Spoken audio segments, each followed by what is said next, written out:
జరిగింది అలా కదా కదా గొడవ ఎక్కడ కదా జరిగింది ఎక్కడ జరిగిన టెంట్ ఇక్కడ 144 సెక్షన్ ఇప్పుడు చాలా దారుణం ఏంటని చెప్పనన్నా ఆడపిల్ల డైరెక్ట్ గా చెప్తున్నారన్న మా మీద దాడులు చేస్తా ఉంటే తాగుబూతుల జోడికి వెళ్ళొద్దు అంటున్నారు పోలీసులు మా మీద తిరగబడి బూతులు తిడుతున్నారు మమ్మల్ని చెప్పేసి మహిళలు ఆడపిల్ల స్టేట్మెంట్లు ఇస్తాను వాళ్ళు మీద కంప్లైంట్ ఇస్తా వస్తే మీ ఎస్ఐ గారే కంప్లైంట్ తీసుకోవాలని చెప్పారంట అమ్మాయి పిల్లలు అమ్మాయి చెప్పాలి కదా పై ఆఫీసర్ ఉన్నాను కదా ఇప్పుడు మీ పై ఆఫీసర్ల వరకు వచ్చే తెలివితేటలు మా పిల్లలకుంటే పై ఆఫీసర్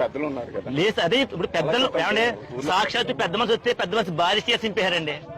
భారీ చేసి చింపారు ఎవిడెన్స్ ఉన్నాయి అన్ని ఏదైనా పిలు భీమన్నా ఇదిగో ఈయన పెద్ద మనిషి ఊర్లో భీమన్నా ఇతను తిరగబడినందుకు ఇతను తప్పని చెప్పినందుకు ఇతను భారీ బట్టలు చింపేశారు ఒకసారి అతను భారీ ఎక్కడ కట్టారండి ఈ అమ్మాయిని పళ్ళు బయటకు పడిపోయేలా చెప్తాను అంత బాధతోటండి అసలు ఎవరో చెప్తారు 3 నెలలు ఇప్పుడు కాదు అసలు ఆ నెల ముట్టుకోలేదు ఎవరో వచ్చి ఇవ్వండి జాకెట్ ఎలా చెప్పారు ఆడపిల్ల విషయం ఏ సెక్షన్ లేకపోతే అసలు మీద బట్టలు చింపేశారు ఈ అమ్మాయి ఛాతి మీద చేసి గెంటేశారు ఇంత అన్నప్పుడు వాటికి స్టేషన్ పిల్లలు ఇచ్చేస్తారు సార్ అసలు ఇప్పుడు సేమ్ అదే అనుకుంటే ఏదో సోషల్ మీడియాలో మాట్లాడిన అడ్వకేట్లు రిమాండ్లు వేస్తున్నారు సార్ ఇవాళ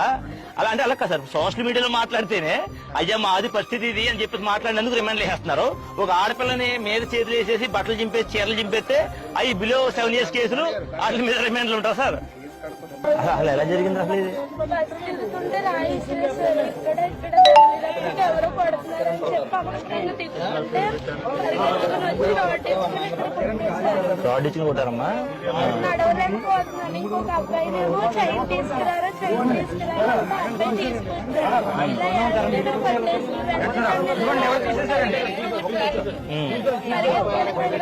అన్నయ్య వాళ్ళకి చెప్పాను అన్నయ్య వాళ్ళు వచ్చి ఎందుకు కొట్టానంట అన్నయ్య వాళ్ళు నరికేశారు